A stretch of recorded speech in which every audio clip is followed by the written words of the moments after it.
Okay, let's talk about soldering. First thing you're going to have to do is tin your soldering irons. Well, I've got 3 different examples here.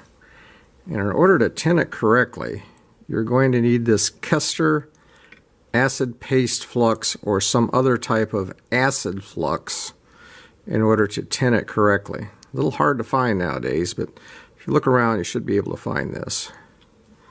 So what you want to do is, let's take the Weller soldering iron. I like that iron. And we'll heat it up.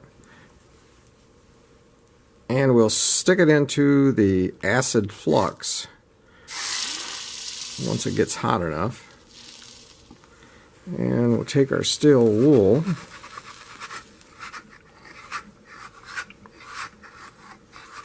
and we'll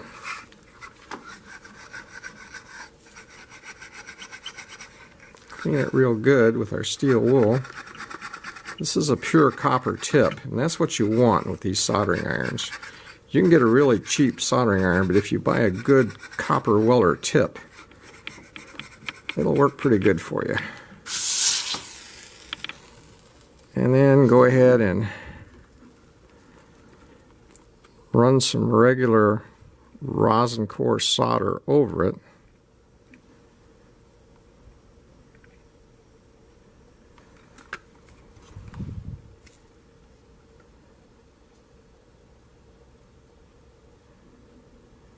And stick it back in the flux.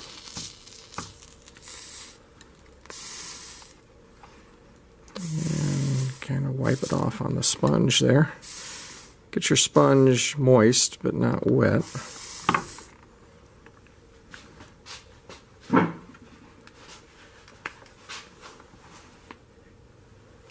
And then get your steel wool and clean it again. Keeping your finger on the trigger at all times. It's where I'm wearing gloves. You can double up on a pair of jersey gloves and that'll help out pretty good. And when you're done, especially on the tip, you notice how nice and silvery that looks? That's very good for soldering. So let's try the same thing.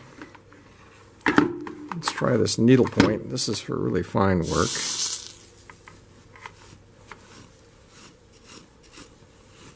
Again, use that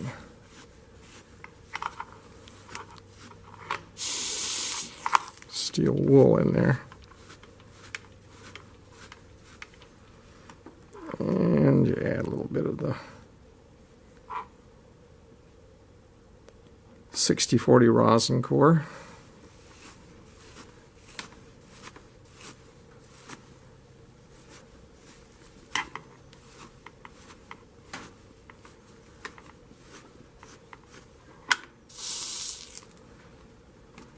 And you get a really nice silver tip on there. Sharpens that up.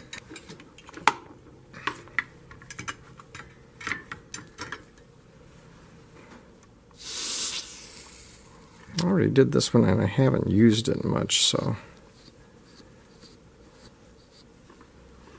You know, HB Powerwall says he gets a new one of these type soldering irons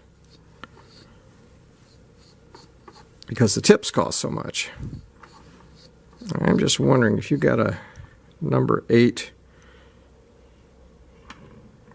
piece of copper wire and ground that down, if you might not be in about the same place you would as buying this tip, because this tip is pure copper also.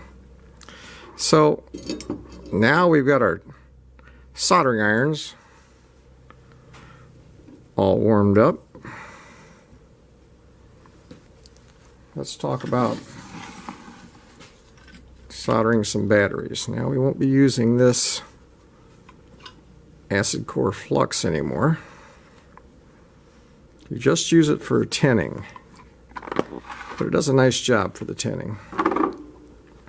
So now we'll be using either some Needlepoint soldering paste or some of this style. What is this style? Hot Max. Either one seems to work pretty good. The Needlepoint I think I like. But first off, we have to clean our surfaces of our batteries. So there's a few different ways you can do this. You see how rusty this one thing is.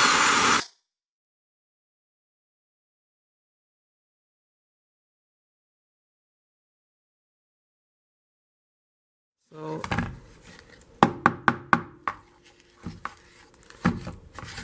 you can use that method. You can really only use that on the negative end, because on the positive end there's too much chance of shorting it out if you try that. You can try one of these little tips.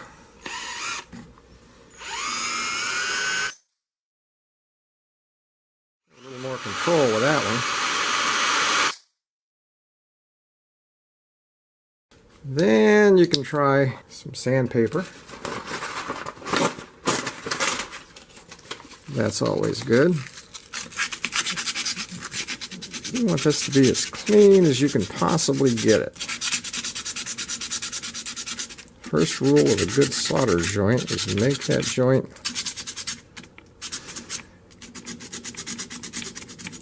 as clean as you possibly can. Scrape that a little bit with a screwdriver.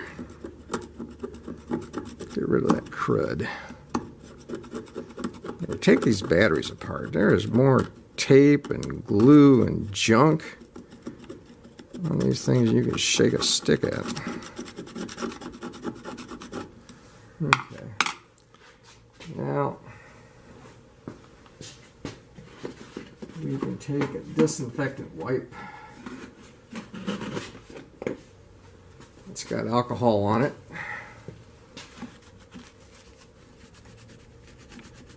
Try to rub that real good.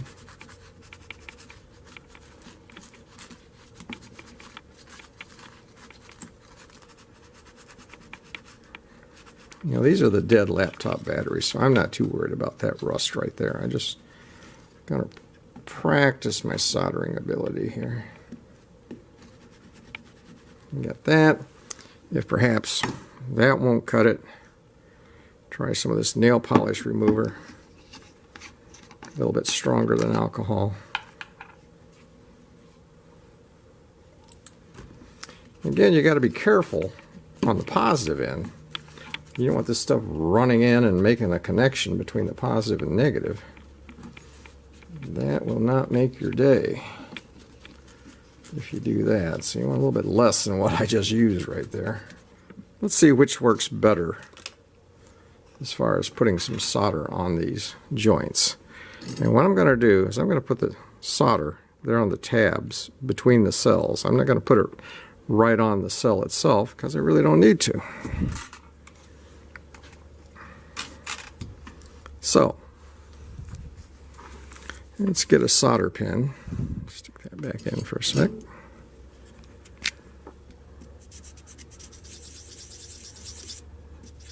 Let's use the solder pin. Let's say we'll use it on those 4 joints.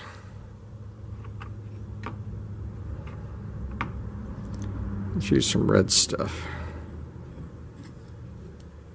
Solder. Doesn't want to stick. But we are rubbing it on there, in that area.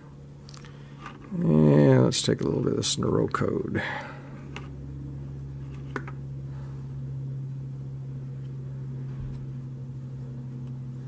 So a few different types of flux we'll use here. And let's see how we do. This is Kester solder, 1 pound, 44 rosin core, 6040 rosin core solder. And I like the small stuff. This is 0.31 inches or 0.30 millimeter is what that particular thickness is, because I think it melts better the smaller it is. So get a little flux on the old top here. Heat the part.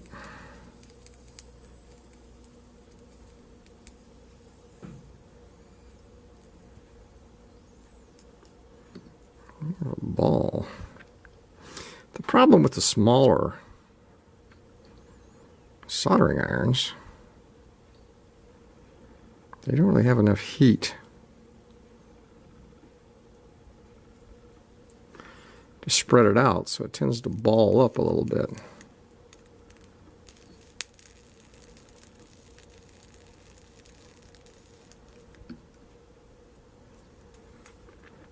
Now let's try this needlepoint here.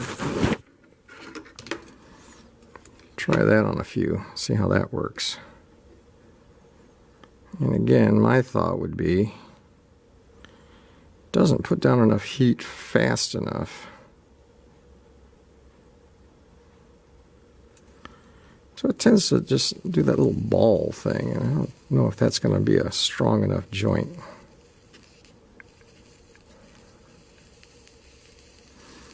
But we'll see.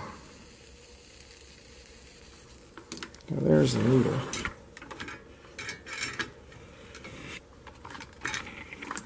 Now let's go for the big gun. Let's go for the Weller. A few seconds. It gets in your eyes.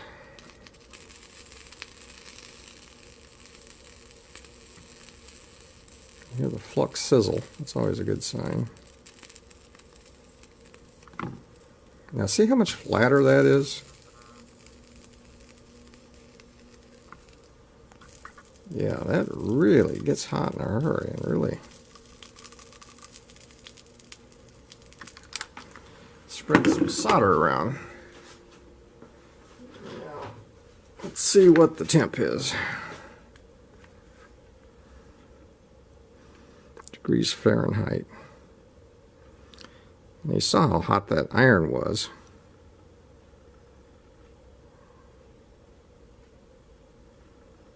Really. Of course, this has been there for a little while. But you notice it's not getting that hot. It's like